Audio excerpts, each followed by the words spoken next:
आइए।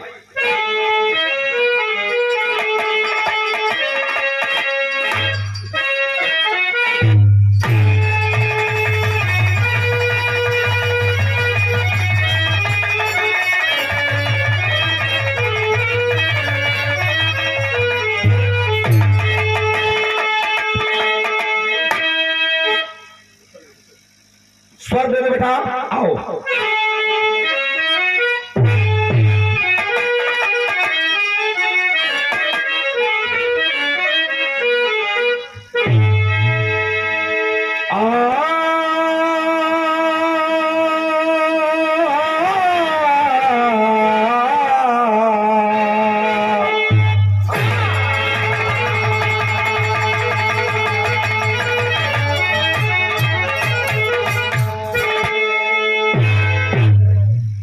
एक सुंदर प्रसंग और वैसी ही चर्चा सामयिक हिसाब से, समय के हिसाब से कैसा प्रसंग है, कैसा विरहा है।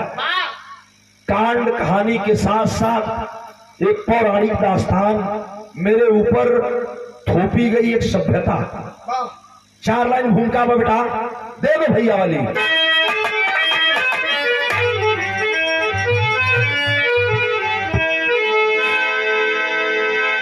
कभी गुलशन में बुलबुल किया प्यार था। जरा सा गौर करेंगे, बड़ा अनोखा प्रसंग है। एक समय का कहानी बा। कभी गुलशन में बुलबुल किया प्यार था, जिसके अरमा की डोली निकाली गई, जिनके गलियों में खुशबू की रौनक रही। जब दीवाना चला तो दीवानी गई,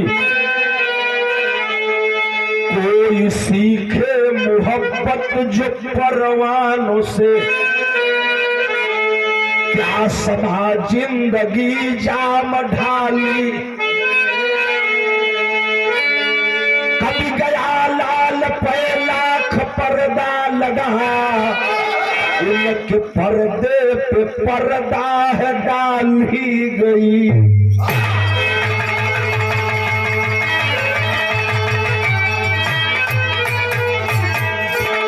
अरे कोई सीखे मोहब्बत परवान से, क्या समाज जिंदगी जाम ढाली गई। कभी गया लाल पे लाख पर्दा लगा, उनके पर्दे पे पर्दा है डाली गई। आइए एक ऐसा ही पौराणिक दास्तान जो बहुत पहले का प्रसंग है, लेकिन आज भी हमारे सर पर मंडरा रहा और हम उसके बंधक बने हुए हैं। ये कथा कैसन हो, केकर कथा है, कहीं गजल भाई बेटा कौन गजल भाई?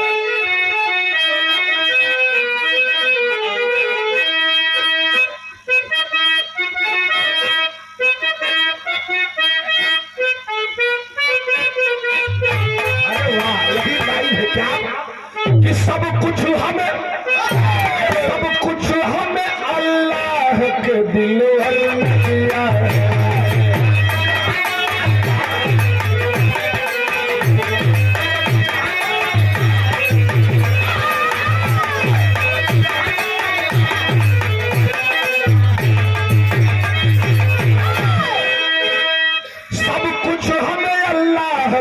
दिलवर ने दिया है।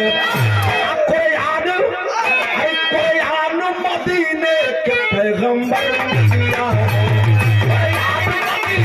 पैगंबर ने दिया।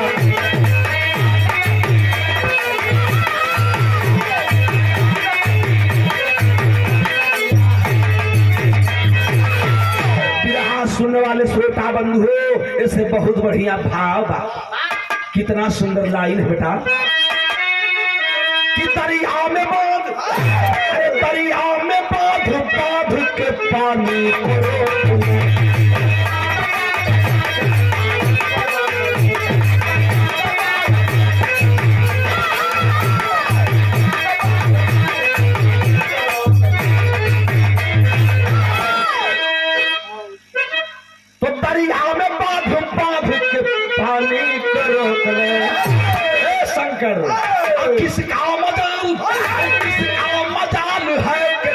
जवानी को रोक।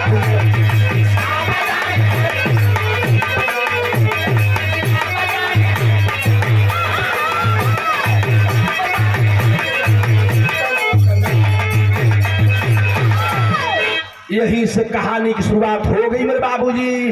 बतिया बा कहा कर सारे लोगों के बीच एक झकझोरती हुई घटना जाएगी। बात कब की है जरा सा गौर करेंगे, लाइन संगत करेंगे।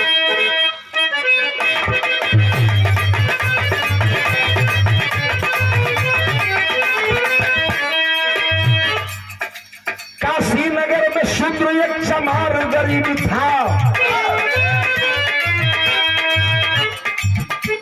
सतयुग की कहानी है, वेदों का प्रमाण है। काशी नगर में शूद्र एक चमार गरीब था। कोदी हुआ नारायण बिगड़ा नसीब था।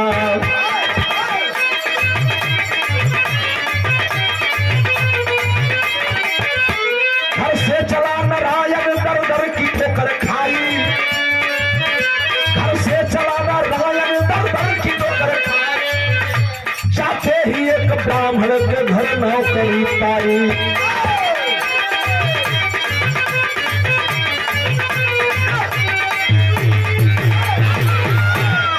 काशी नगरी की बात है मेरे बाबूजी। काशी नगर में एक ब्राह्मण परिवार मुखिया का नाम रहल दयानिधि पांडे। दयानिधि पांडे का परिवार रहता था, बड़ा सम्मानित परिवार था। उस परिवार में एकलौती एक बेटी थी पंडित जी की, जिस लड़की का नाम था सतिया। एक गरीब परिवार इसी काशी नगरी में, धर्म की नगरी काशी में, एक गरीब चमार का बेटा जिस लड़के का नाम था नारायण। माई बाबू का बुढ़ौती आ गई, लड़का तनी जवान भई, सोचलस कि कहीं चलब दो पैसा कमाई, कम से कम माई बाबू के खिया पिया के जियाई। नौकरी खोजे की तलाश में चलल। छुआछूत तो चरम सीमा पर थी ही, लेकिन कुछ लोगों के अंदर तब भी मानवता थी। मानवता के कारण गरीबी देख करके दयानिधि पांडे जी कलन की लड़का गरीब बा, जात मजहब से का मतलब बा, रही घरे की बहरा, गाय ओई खियाई, छाती पानी करी, ओके नौकर बना के रख ले। नारायण चमार का बेटा वहीं नौकरी करने लगा, सानी पानी गुरूर गाय ओई खियावे। धीरे धीरे जो पाता था कमाता था, माँ बाप को जिलाने के लिए भेजा करता था, अपनी जीविका चलाने लगा। पंडित जी की एक लड़की थी, वही लड़कवा के उम्र का, जो लड़किया का नाम रहल सतिया। धीरे धीरे खेलती खाती वह बच्ची भी सयानी हो गई। और जब सयानी हो गई, एक दिन पंडित जी कहीं गांव में कुछ मांगे खाए खातिर गल बाटे, और मांगे निकल गईलन। वही समय सतिया घरवा में से खेलत खेलत नारायण के लगे आ गई। जब लगे आ गई तो सतिया नारायण के देखा, नारायण सतिया के देखा। दोनों के जब नैनाचार भल बाबूजी, तो उम्र चढ़ानी पर रहले हरिंदर, उमरिया चढ़ानी पर रहल। धीरे धीरे धीरे धीरे दुनहुन के अखिया में प्यार पनप लगे। तो कभी जी वो तरज देहला, कौन तरज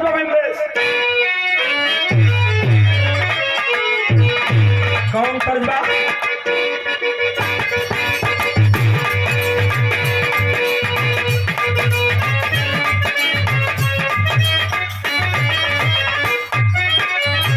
तर्जबा रूपवा सजाए ले लू, बेगला पकाए ले लू।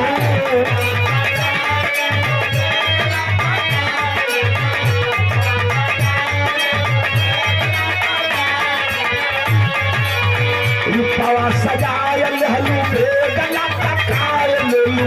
चलो तारू रे लौरी बस में, ये बोरी खास रहा।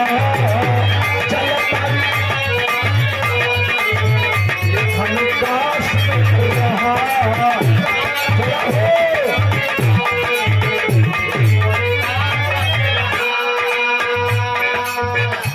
ये सादर ब्राह्मण दयानिधि पांडे जी की लड़की सतिया नारायण के संगवा धीरे धीरे वो सयान होखा लगल। भैल का बाबू महेंद्र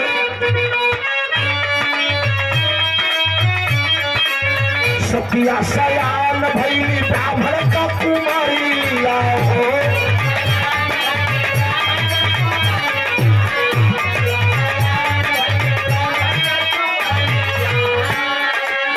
लड़नी नारायण से नजरिया, आहा लड़नी नारायण से नजरिया, आई रे सावरिया।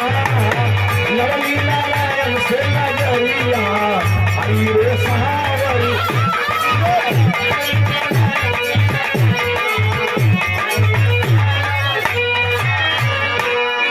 चढ़ली जवानिया में मोहले मोहनिया हो।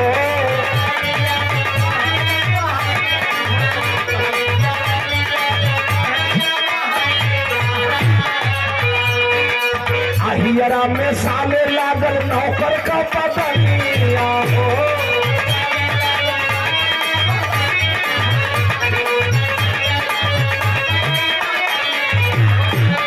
धीरे धीरे उमरिया चढ़ानी पर हल, जब जवानी पर आए ले हरिंदर तो चढ़ली जवानिया में मोहली मोहनिया हो।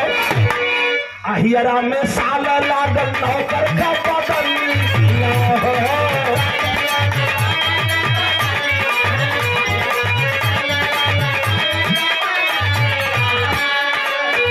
मौका मिले खोजे खातिर किलो जुनिया, मौका खोजे मिले खातिर किलो जुनिया, आई रे सावरिया।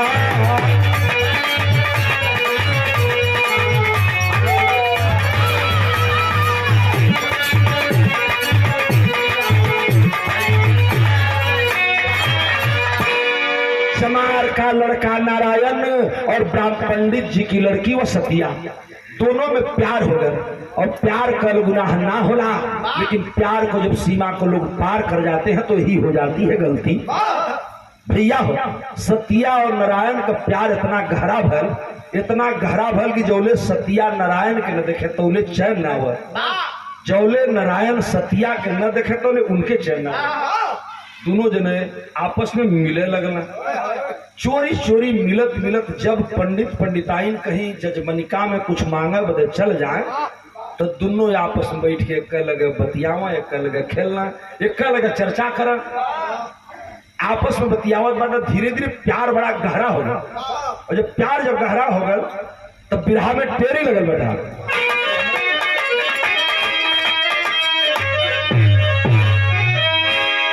अरे घर घर में गाथा गाई जा रही, अरे मेरे राम घर घर में गाथा गाई जा रही, तो मधुकर चमन उजारा पर्दा लाख लगाई। बिरहा में वो ककहरा चौलरी छंद बा ये बेटा विमलेश, तेरा बहन जन्म ना भई रहल तभी कुल बिरहा में लिखा है। सो कैसे लिखा है देख, इस शुरू क से होई, कोकिल कंठ का पुकार खिले रंग में निसार। शुरुआत हो गई क से, गौर करिए हमारी अक्षर पर। कोकिल कंठ का पुकार खिले रंग में निसार, गोरे गाल रसदार कर सिंगार सती, घूमे घुघुटा उघार चोली कंचुक का चनार।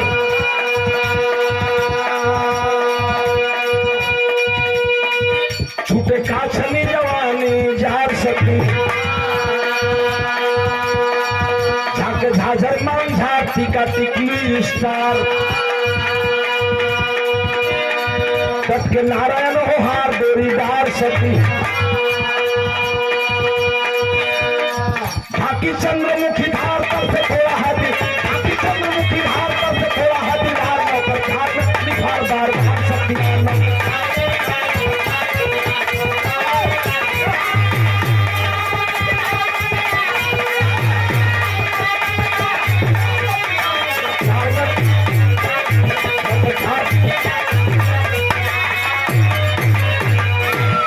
सतिया पंडित जी की लड़की नारायण को इतना मजबूर कर दिया अपने प्यार में कि नारायण भी प्रेम के जाल में फंस गया।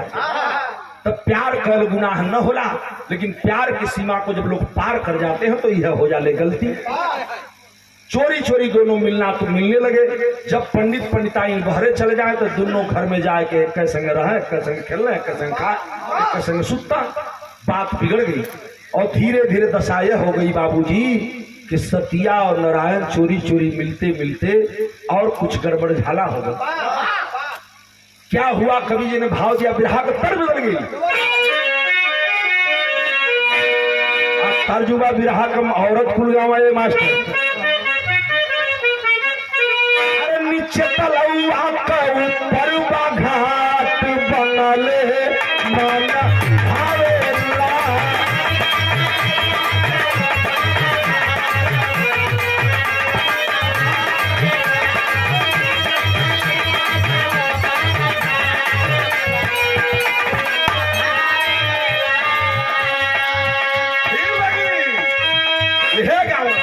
कि नीचे तलौआ का ऊपर घाट बनले मन भावेला।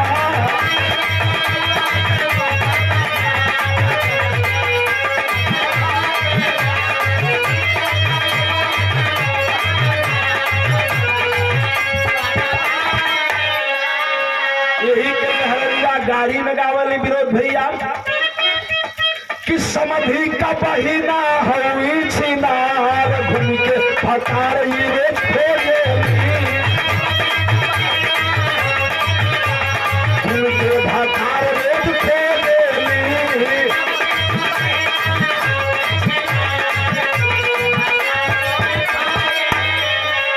अरे समधी का बहिना हुई छिनार घूम के फकार रोज खोले। रखली नहीं हर में चरी चरी गोया घूम के भतार रोज खोजे।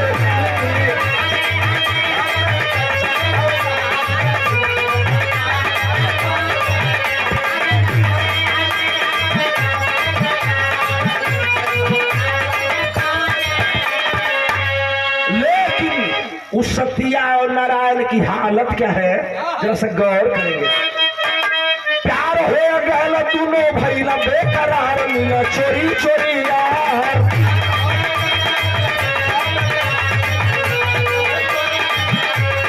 प्यार हो गया दोनों भैया बेकरार मिला चोरी चोरी। दोनों चोरी छुपा मिले लगना। अब मिलत मिलत ऐसा गड़बड़ कैला का कि चोरी चोरी रस लुटे काली के भावरा।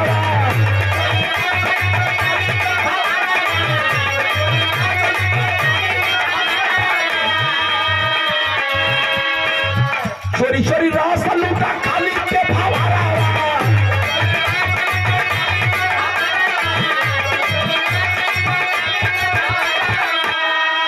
दोनों जवानी का ले ले लहरा।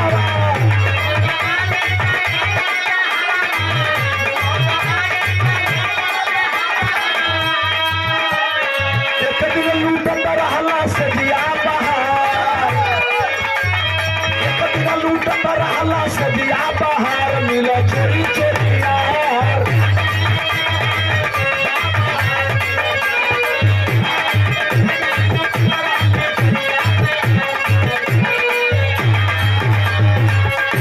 भैया हो एक दिन पंडित और पंडिताइन जजमनिका में कुछ मांगे खाए चल गई ना। नारायण दुवरिया पर हल चुकी शूद्र था ना, बहरा के उतर व्यवसाय है लोग बहरवा लेटर बाल। लेकिन सतिया ना मानल गई, बाहर से बाहर पकड़ के अपने आंगन में खींच ले आई। माई बाबू घर में न बाटे।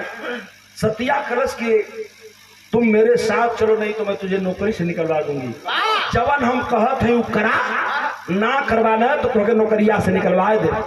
नारायण कांपे लगल कि अगर हम नौकरी से निकाल दिए हमके पंडित जी, ये अगर निकलवाए दिए तो हम भाई बाबू का खई हैं। बेबस हो गई लुलिका और सतिया जबरदस्ती लड़के को घर में ले गई और बाबूजी एक संग दोनों सूत गई न। और जो नहीं करना चाहिए, आज दोनों प्यार में वशीभूत होकर के काम वासना में लीन हुए। तब तक संजोग रहा कि पंडित जी जजमनिका से लौटी। आज पंडित जी जजमनिका से आए तो दुवरिया पर नारायण के ना देखल तो लगल इन्हें उन्हें खोज। जब कहीं अगरा बहरा चारों खोजला ना नारायण के पौना तो जब घर में हिलना तो देखत हुआ कि जौने घरवा में सतिया रहले वही चरपैया पर सतिया के संगवा ही नारायणा भी सुतल बा। यह बतिया तो पंडित जी के दिल में चुभ हो गई। और का भई विरहा में तुम देखें कि एक दिन लूटत रहला से दिया बहार मिला चोरी चोरी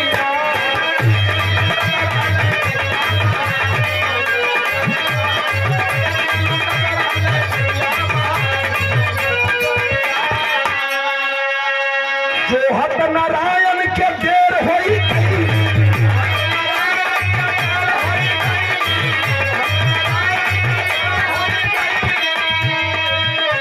जो हत नारायण के देर होई गई ना आ खोजे पारे बाबा दोनों प्रेमी पखवाई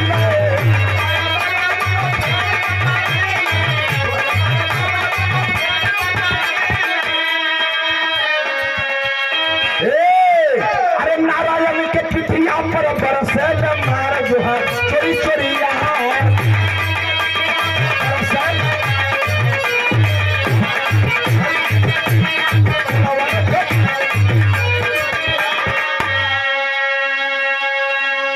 भैया हो सतिया भाग के दूसरे घर में गई। नारायण चमार का लड़का शूद्र समाज का वह बेटा हाथ जोड़ने लगा, पंडित जी गुरुजी हमारे में कोनो गलती न बा। सतिया हमके घर में बोले रीन सतिया अपने पास जबरदस्ती हमें सुतोलीन, हमारे में कोनो गलती न बा। पंडित जी पकड़ लिए उस बालक को, तेरी ये हिम्मत, शूद्र की औलाद चमार का बेटा, तेरी जात की औकात तुझे पता नहीं है। हम दो के रखले रही बहरा कम से कम छाती बाली काले खातिर सानी पानी करे खातिर कैसो तो के जिए के नौकरी दे दे तू मन ही कर दे। पंडित जी इतने क्रूर बने कि बाबूजी डंडा उठाए के जौने पौला लबदा उठाए के पीटा शुरू कैले, इतना मरले कोई अंगना में बाबूजी चोट से बदहोश गिर गया। नारायण रोने लगा नारायण। पंडित जी निर्दयी बन गए। क्या चमार के लड़के शूद्र समाज के बेटे, आज मैं तुझे सबक सिखाऊंगा। वही अंगनवा में सुनसान घर बा, एगो कमरा में सतिया लुकायल है। मत मारा बाबूजी मत मारा, ना बर्दाश्त होता। वही घरवे में से सोचत बा कि कहीं आज तौले पंडित जी हद न कर देना। का कहिए बाबू तनी से और बढ़ जाओ इधर कि बाधे नारायण के पंडित जी मारते मारते दया निधि पाड़े इतने क्रूर हुए बाबू, इतना क्रूर भइल ने पंचो कि पंडित जी चमार के बटवा नारायण के संगे कैल रखा तनी बिरहा न सुने कि बाधे नारायण के पंडित जी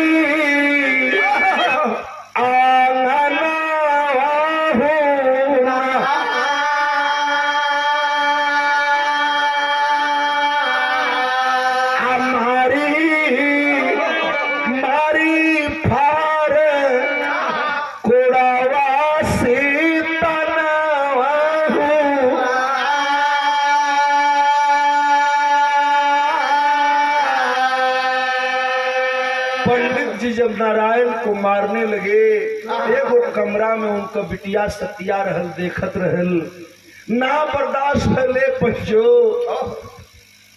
निकल पड़ी कमरे से बाहर आकर बाबूजी के पकड़ लस। ना बाबूजी ना मत मरिया, हम इनकरा से प्यार करीला, जवन कुछ गलती भइल बा वो हमसे भइल बा बाबू, हमके मारे के हमके सजा दा, लेकिन नारायण के मत मरिया। जब वो सतिया कहती है तब तक पंडित जी का गुस्सा 7वां आसमान पर न चढ़ गई और गुस्सा में हो गए। तो बाधे नारायण के पंडित जी आंगना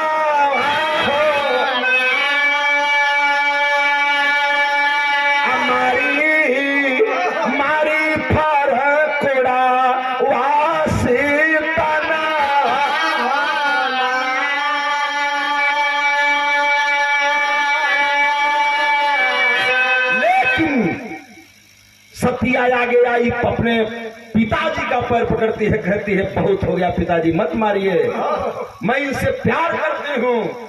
और सुन लीजिए, अगर आप मेरी शादी कहीं न कहीं करेंगे ही तो मेरी बात सुनिए, यहाँ कोई दूसरा नहीं है, मेरे प्रेमी को छोड़ दीजिए। ये मेरे प्रेमी ही नहीं, मैं इनको पति मान चुकी हूँ। तब वो लड़की बतौलस का पति के संग रहा सती के कहना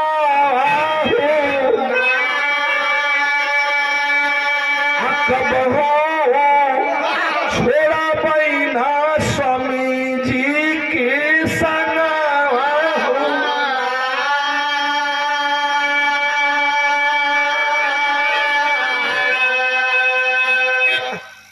मत मारिए पिताजी, मैं इनको अपना पति मान चुकी हूँ और मैं इन्हीं के साथ रहूंगी। ये तना कहले जब सतिया अपनी बात को बताती है, पंडित जी सुन लो बुखार चढ़ गया। कल क्या बक रही है तुम?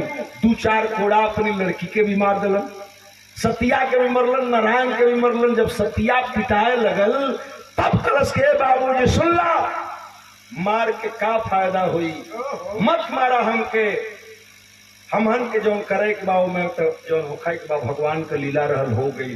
कल का भइल त कलश के सुना, हम बतावत ही नहीं खमानत था। बतौले सतिया का कलश कि सतिया कहा होई है गोदी में लाला सुन की क्रोधावा में कापी गई तना।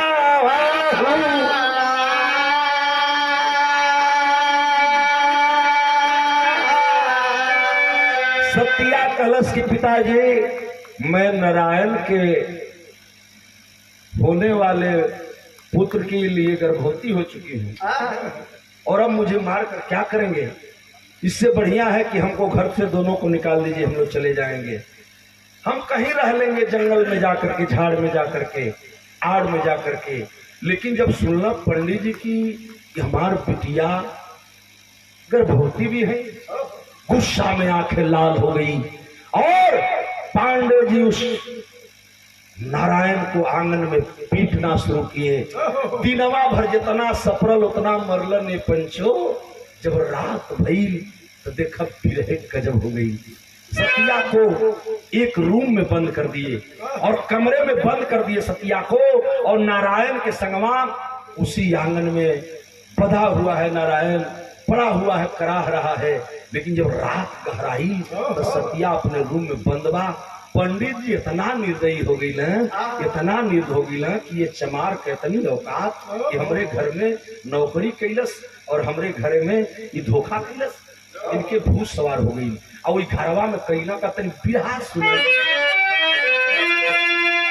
कि सतिया रोवा हमके दमा हुरावा दागी लागल बा। कमरे के अंदर रो रही है, पिताजी जो करना है मेरे साथ करिए, लेकिन मेरे प्रेमी के साथ कुछ नहीं करिए पापा। लेकिन पंडित जी कर क्या रहे हैं कि सतिया रोवा हमके दमा हुरावा दागी लागल बा। जनी मरिहा मोर प्रेमी की, अरे जनी मरिहा मोर पापा जी, मजूरावा दागी लागल।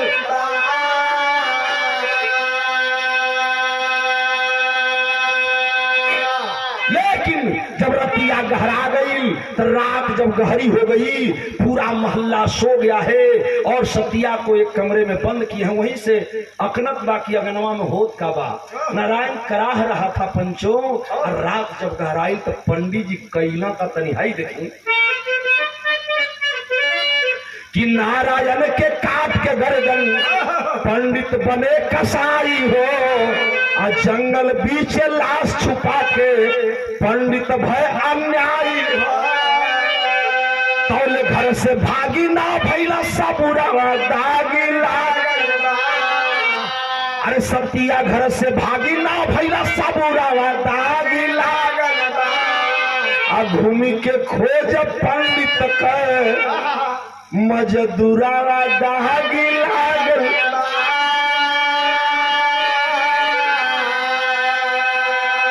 पंडित नहीं माने, रात को इतने क्रोधित हो गए, ये चचा वो गणास उठौल हो और गणासा उठा के लेके अंगना में अइले और आए करके पंडित जी उस नारायण चमार के बेटे को अंगनवे में गर्दनिया मार के काट के अलगे कर दे। गर्दन जब धड़ से अलग हो गई, खून की धार आंगन में बह गई। एक बार कराह नहीं पाया, सतिया समझ गई कि का एक नारायण जो रो रहा था, ऐसा क्या हुआ। बाबूजी एकाएक दरवाजा तोड़ करके सतिया आंगन में आती है। आप तौले पंडित जी बोरा में लसिया के भर दिले रहे। सतिया को पकड़ करके पूरा कमरे में बंद कर दिया गया। देखत बा सतिया के हमरे प्रेमी के काट के हमारे पापा लेके जाते हो, कहाँ लेके गई ना, ले करके पंडित जी उसी रात को चमार के बेटे नारायण को काट करके बोरा में भर के लेके जंगल में भगना। और जंगल में लेके गई बाटे। इन्हें सतिया को जब मौका मिला, दरवाजा तोड़ करके घर से बाहर निकल गई। आज बाहर निकलल तो बाबूजी पंडित जी भागत भागत पूरे जंगल में जा करके और नारायण की लाश को एक जंगल में छिपा दिए। सतिया अपने प्रेमी को खोजते हुए जा रही थी। बिरहा गजब हो गल। का भाई बाबू,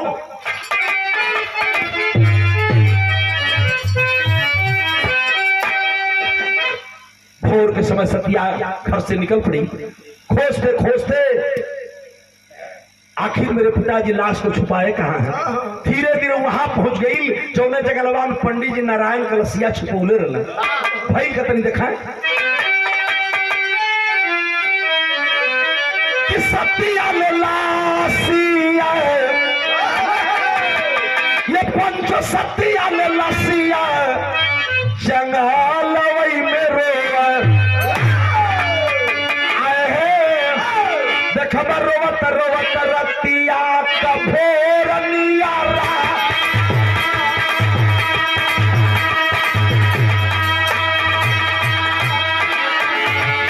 रोवत रोवत रतिया कभोरनिया।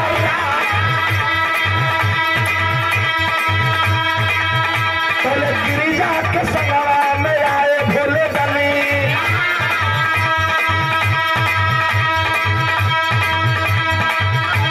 गिरिजा के संगवा में आए भोले बनी।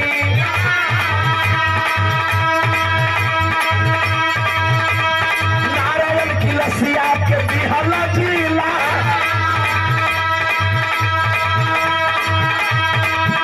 और अपनी हंसी पर बनवा दिए हो भोले बाबा। अरे गिरिजा भवानी बोली बतिया सुना,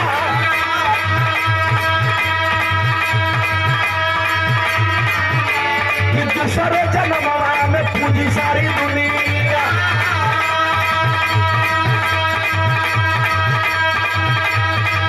बहुत दूसरे जन्मवा में पूजी सारी दुनिया।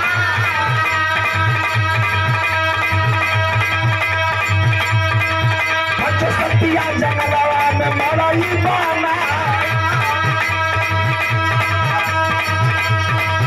वही सतिया के गोदी में एक स्वामी भलना।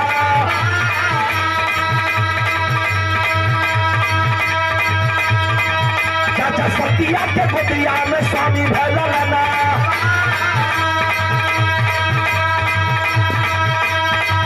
एक नारायण की गोदिया में बिहाली सूता, और तोरे गई सतिया जंगलवा में लगाई।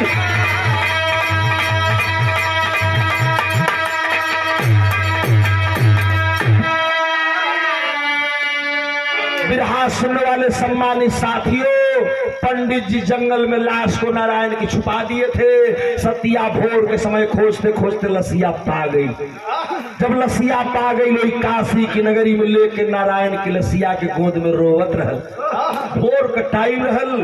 धर्म की नगरी काशी को लोग बताते हैं कि भोलेनाथ के त्रिशूल पर काशी बसी है, ऐसा लोग कहते हैं। तो भगवान भोलेनाथ भोर की समय में माई पार्वती के लेकर के काशी नगर का भ्रमण करे खातिर निकलल रहला।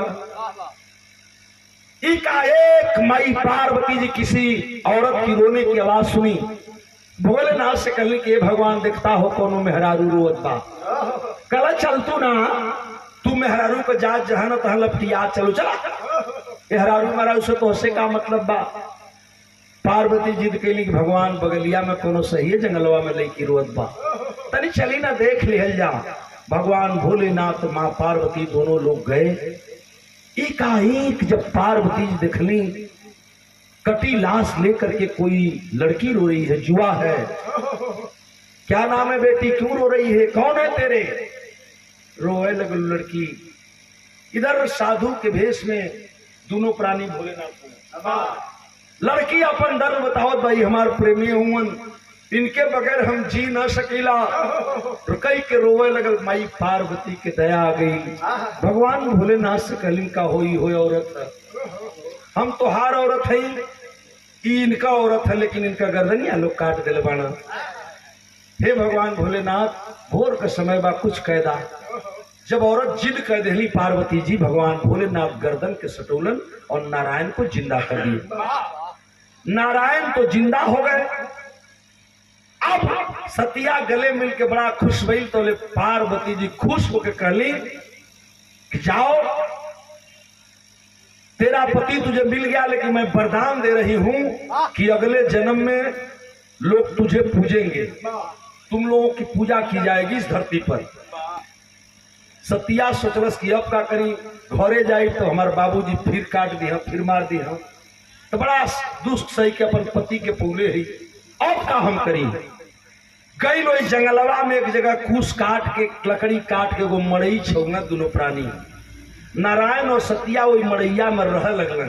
तो हम बतौली कि सतिया जब घरे रहल, नारायण के जब पंडित जी कटले रहल, उस समय सतिया के गर्भ रहल, उसके पेट में बच्चा पल रहा था। धीरे धीरे जब समय पूरा भइल शंकर, तो ही जंगलवा में सतिया के वो लड़का पैदा हो गया।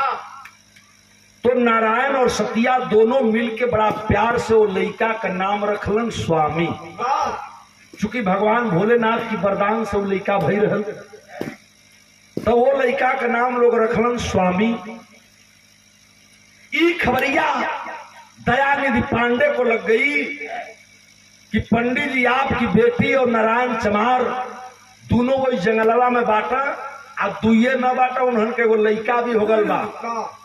कहाँ रहल ना, सो पंडित जी पूछल, कहना जंगलवा में मड़ई डाल कर लकड़ी काट के बेचल, वही से जिया खालन। जब ये खबर पंडित जी के लगल, दयानिधि पांडे क्रूर हो गए। और एक दिन की बात है, दोपहरिया का समय रहल बाबूजी। दोपहर ठीक दोपहरिया में नारायण के नींद आइल बा, सूत गई ना। वही कोरा में स्वामी के माने वो लड़कवा के सुता देलिन। आ कहलिन कि आप तनी सा लड़का के देखिए, सुती आराम करी, हम जाते कुछ लकड़ी काट ले आई, ताकि शाम का खैले की व्यवस्था हो जाए। सतिया जंगल में लकड़ी काटे गईलिन, आ नारायण अपनी लड़का स्वामी के लेके वही में सुतल रहल। दोपहरिया का टाइम रहल, पंडित जी चुप्पा चुप्पा लुकात गई ना वही मड़ई के लगे।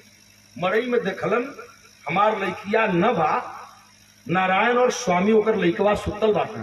तुरंत पंडित जी को काम कइला, का कइला, बिरहा गजब हो गल। बाबू सतिया के गोदिया में स्वामी भला लाना,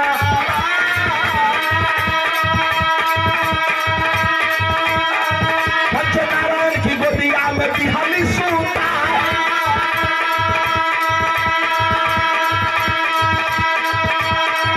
और तोरे गई सतिया जंगलवा में लकड़ी,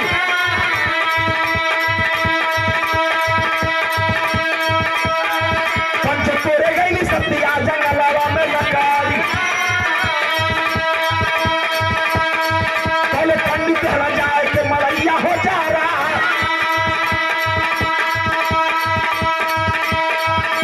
स्वामियों नारायण दोनों चल गई दिल्लिया।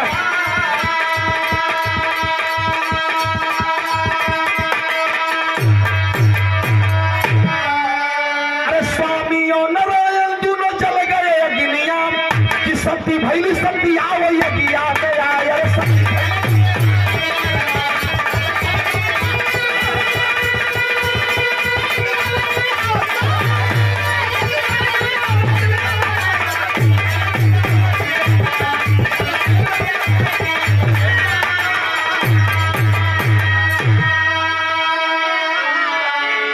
चमार का बेटा नारायण अपने बेटे स्वामी को लेकर के मड़ई में सुतर रहलन। सतिया गई लकड़ी काटे, पंडित जी गईलन और जाए के मड़ैया में आगी लगा देलन। मड़ैया धू धू करके जरे लगल। आज जब जरे लगल चचा तो जरत जरत पूरा मड़ैया भम से गिर गई नीचे। आज जब ऊपर गिरल तो नारायण के साथ उसका बेटा स्वामी, बाप बेटा दोनों उस अग्नि में जल गए। अब गौर करब, जंगल में जब आग लगल, सतिया कुछ दूर पर लकड़ी काटत रहल, देखत बा कि आग लग गई। दौड़ के चल आग के तरफ देखलस, हमार मड़ैया जरत है। हर ओहर अपने स्वामी के खोजत बा, अपने बाबू के खोजत बा, कहीं पता न चलल। जब मड़ई जरत जरत राख भइल तब देखत बा कि हमार स्वामी का लाश जरल बा, हमार बाबू जरल बा। बर्दाश्त न भइले, पंचो जवन लकड़ी काट के आई रहल वही पर फेंक करके कूद गई सतिया अग्नि में और सतिया भी जल करके राख हो गई। पंडित जी की लड़की सतिया जल गई, चमार का लड़का नारायण भी जल गया और दोनों से पैदा जो लड़का था स्वामी कि वो लड़का भी जल गया। तीनों जल गई। यहाँ का बात आप यहाँ छोड़ दें। कुछ समय बीतल, माई पार्वती भगवान भोलेनाथ का वरदान सिद्ध होकर जाता। वो कैसे मैं नहीं बता रहा हूं, हमारे हिंदू धर्म के ग्रंथ बताते हैं, कहानियां बताती हैं। का भई विधा में जरा देखा, ए बाबू स्वामी और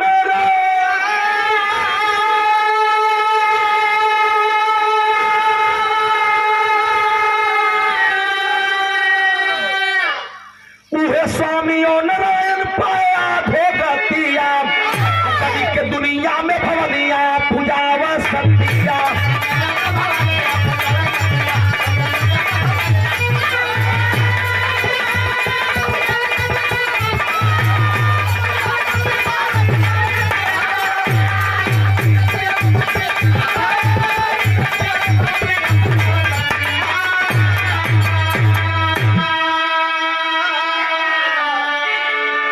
चचा जब तीनों जर गई ना तो ब्राह्मण परिवार काशी नगरी में तबाह होने लगे। क्यों तबाह होने लगे? बताता है ग्रंथ पुराण, बताता है, कहानियां बताती हैं। क्या हुआ जानते हैं कि स्वामी ब्रह्म है प्रेत नारायण, ब्राह्मण वंश न छोड़ी। स्वामी पंडित जी की लड़की सतिया, चमार का लड़का नारायण, दोनों के मिलन से पैदा भई रहल। ऊ जरल तो लइकवा ब्रह्म हो गई और नारायण चमार थे तो ये क्या हुए? स्वामी ब्रह्म है प्रेत नारायण, ब्राह्मण वंश न छोड़ी। करने लगे विध्वंस प्रेत तो ब्राह्मण भैला कोढ़ी। कितना बाझया बचनिया बनावे सतिया।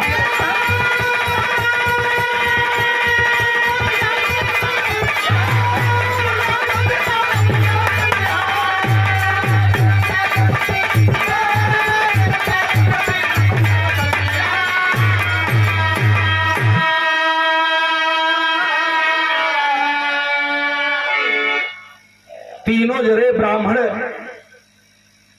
सतिया और नारायण के कोंड में पैदा। स्वामी जला ब्रह्म हुआ और नारायण प्रेत हो गया।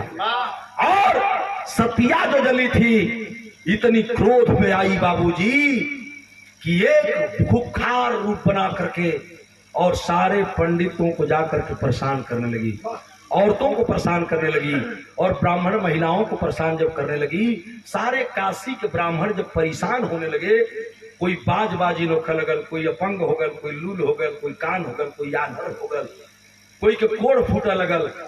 पंडित जी लोग सोचला कि काहे होत बा। तब कहानी में लिखी हुई बात बता रहा हूं। ज्योतिषियों को बुलवाया गया और ज्योतिषियों को बुलवाया गया तो ज्योतिषियों ने जब ध्यान लगाया, गणना किया ज्योतिष की, तो काशी के पंडितों ने बताया, एक बात बताया जा, समझ न पाए भेद विप्र ज्योतिषियों को बुलवायन, कहे ज्योतिषी प्रेत हुए हैं। अरे स्वामी सत्यनारायण नाम से दुनिया में पूजनिया करावा सतिया।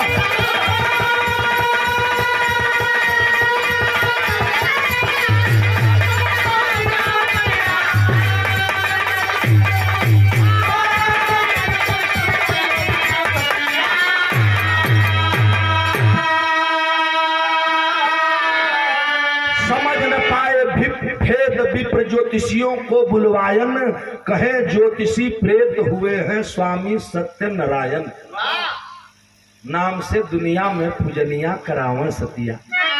वही ज्योतिषियों ने बताया कि दयानिधि पांडे की बेटी सतिया, नारायण चमार का बेटा और दोनों का पुत्र स्वामी, तीनों को पंडित जी ने जला के मारा है।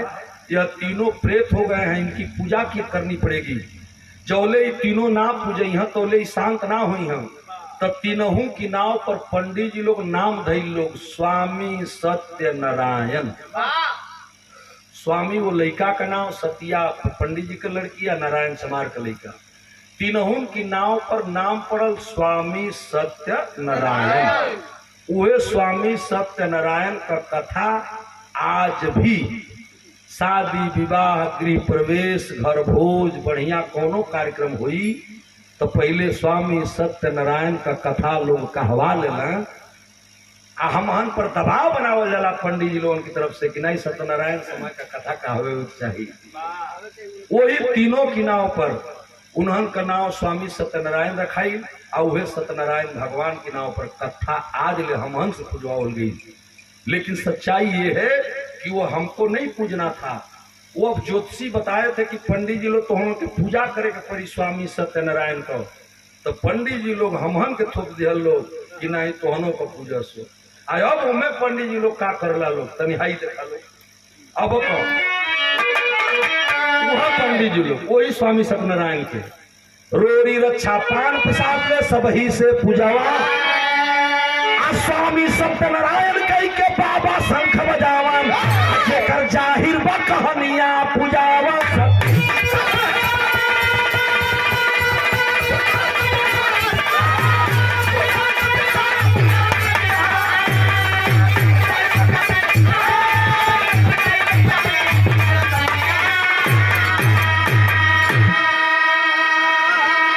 रोरी रक्षा पान प्रसाद ले सब ही से पूजवावन। स्वामी सत्यनारायण कही के बाबा शंख बजावा। जेकर जाहिर बा कहानिया पूजावा सतिया। जो उनको पूजना चाहिए हम सभी को पूजवा दिए और हमारे सारे लोग चौले स्वामी सत्यनारायण का कथा ना हुई, भगवान सत्यनारायण का पूजा का जय ना हुई, तौले कोनो काम शुभ ना मनाई। यही सच्ची घटना है मेरे बाबूजी। और ये रही कथा स्वामी सत्यनारायण की जो आज भी हम पूछते हैं, हमारे समाज के लोग पूछते हैं और सारे लोगों से पूजवाया जाता है।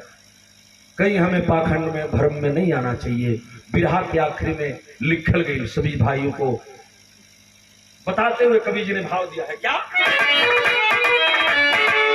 गुरुदिल मोहम्मद राम सुरक्षित शिव बदन हरिद्वार। कभी गया लाल जगलू यादव जगधारी रहला प्यार। अरे घर घरों में गाथा गाई जा रही। आचार्य गौरी शंकर कभी गया लाल लड़साई। घर में गाथा गाई।